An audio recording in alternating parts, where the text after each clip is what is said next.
What is up, y'all? It is your boy R to the A to the S. Yes. Raz, man, not Raz. Everybody calls me Raz, but it's Raz, like Nas. And I'm here to do a book review of the book by Brady Goodwin Jr, a.k.a. the Phanatik, breaking it down like phonetics. That's right. The Phanatik of CM has a book out.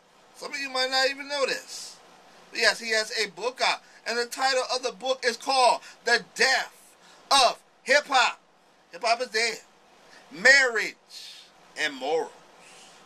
Helping youth resurrect culture, family, and faith. And this book, in my opinion, is a must read. If you into the subject matter that he is talking about, this is a must read. And you can get this book at www.urbanremixproject.com. That is URBANREMIX project.com, or you can get it at amazon.com. Now, the book is broken down into 3 sections, and as you can imagine, the 3 sections are, number 1, hip-hop, number 2, family, and number 3, morality. Now, in the first section, Phanatik basically breaks down hip-hop, its origins, so he gives a little brief history of hip-hop, and also basically the values that hip-hop promotes and how it is shaping our society. And what I really like about this hip-hop section is it is very, very modern. I mean, very up-to-date. Like, you could tell this was written months ago with the references that are going in here. I mean, he references Waka Flocka Flame, Nicki Minaj, Drake, and most books you read on hip-hop, and I have read some books on hip-hop, I'm reading a book now on hip-hop, most of them usually evaluate hip-hop from a certain time period that has passed. So, like if it's the bling era, they, talk about the bling era like 5 years later. This book is talking about things that are happening right now. So that's what I like about this. And so, talks about hip-hop. He references the rap lyrics that certain rappers say. And let me say this. If you're thinking this is some type of quote-unquote Christian book in the sense of this is going to feed me with scripture and, this Phanatik going to feed my soul, that's not really the purpose of the book. The purpose of the book is to be able to use this as a tool to get into conversations with young people to help them to think about these areas. So, this book has rap lyrics, and most of the words, like some of the cuss words, are actually blanked out. So he's quoting these rappers, and he has done his research. This ain't just a dude, who just know a little bit about rap. I mean, he talks about people from the underground like Jay Electronica, Elzai from Detroit.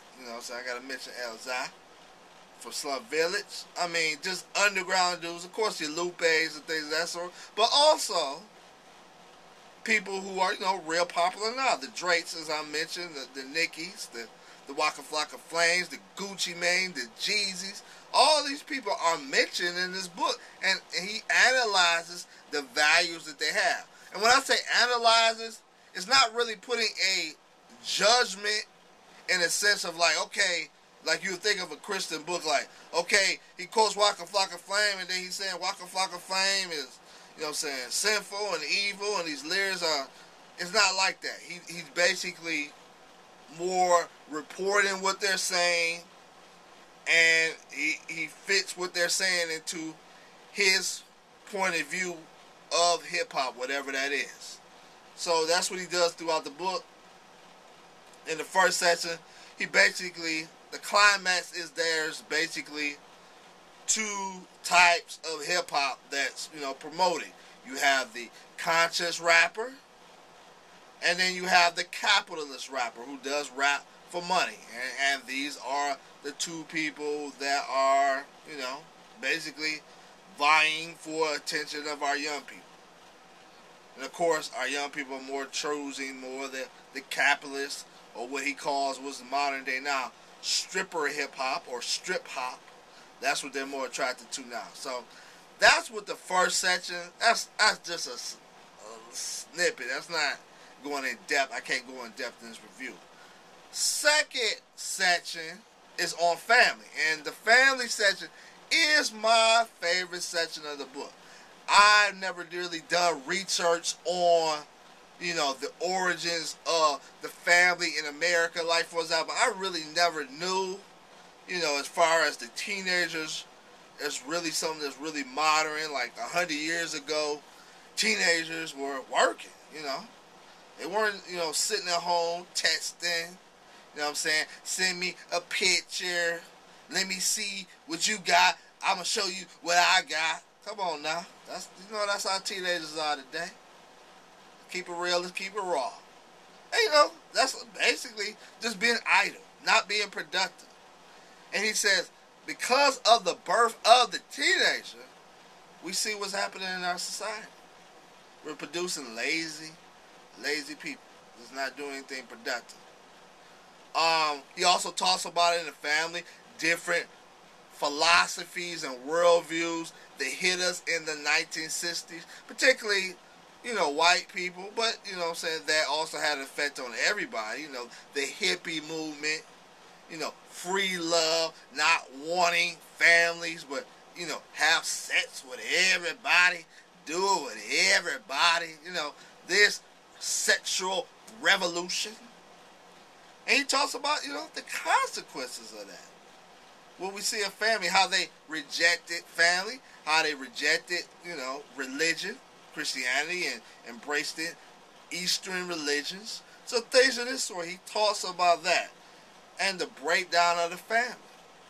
So it's very good. He does his research, he talks about the different movements as far as like how marriage and divorce has become easier, how that's breaking down the family. And he talks about what that produces. You look at what in hip-hop, the things that are promoted in hip-hop as far as the males, they're like little boys. Everybody want to be Little Wayne and Young this and Little that. I remember the Union talked about that in the article. So that's what we're producing. Ladies are, their values are messed up. They're taught that, being a trick, prostitution is a good thing. So you have that aspect. You have girls that are basically encouraged to be bisexual, to be lesbian. Why? So they can get the approval of guys. And working in the public school system, I have seen it. The girls, they turn bi to get the guys' attention. Guys like. I'm not saying all guys, but many guys like. Girls that are bisexual, they go both ways. They're freaky. They like the freaks. Freaks. And so, this is the value in the messed up family system. And he also talks about hip-hop within that and how that is pushing that value. Then finally, he talks about morality. Now, the morality says, I'm not going to lie to you. This is like college level course stuff.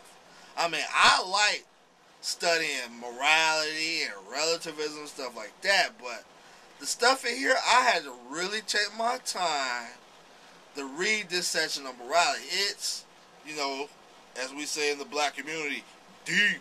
The stuff in here talking about ethics and the different ethic values. I think it's something like the egoist ethic value and doing what's best for the community. And of course, the ethic we push, or the morality we push, is which comes from God.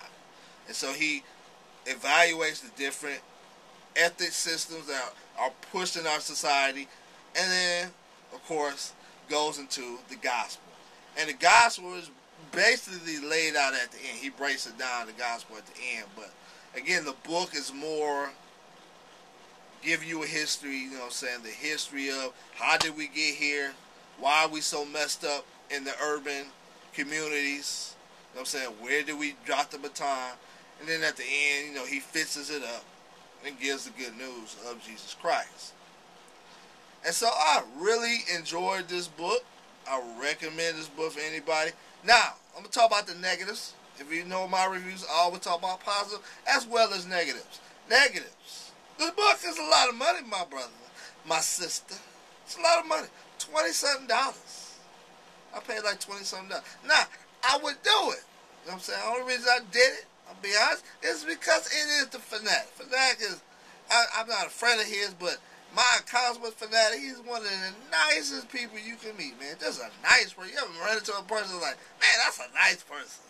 That's how he is, man. He's a very nice person. So I made that exception. I don't usually pay that kind of money for no book, but hey, it's the Phanatik. So I paid the money. So, book is expensive. Number two, there are definitely some errors in here, some spelling errors. He spelled Lecrae name wrong. He spelled it L-A-C-R-A-E. And we know it's L-E-C-R-A-E. He says in here that the dance, party, hip-hop started in 1975. That era of hip-hop. And we know that, Dougie Fresh, Slick Rick, the song, the show, that was 1985, not 75. So there are little errors. I seen a couple. I think I seen like a double period. So in that sense, he got to work on that professional. You know what I'm saying? You gotta be professional, man. When you do that book stuff, man. Gotta be professional. You know what I'm saying? Get you some, some editors. I mean, holla at Cruz Cordero. I mean, he on the computer somewhere, clickety-clackety, clickety-clackety. Holla at Cruz. Do your edit. That's a joke. That's a joke. Shout out to Cruz Cordero. But, you know what I'm saying? You gotta get some editing in there.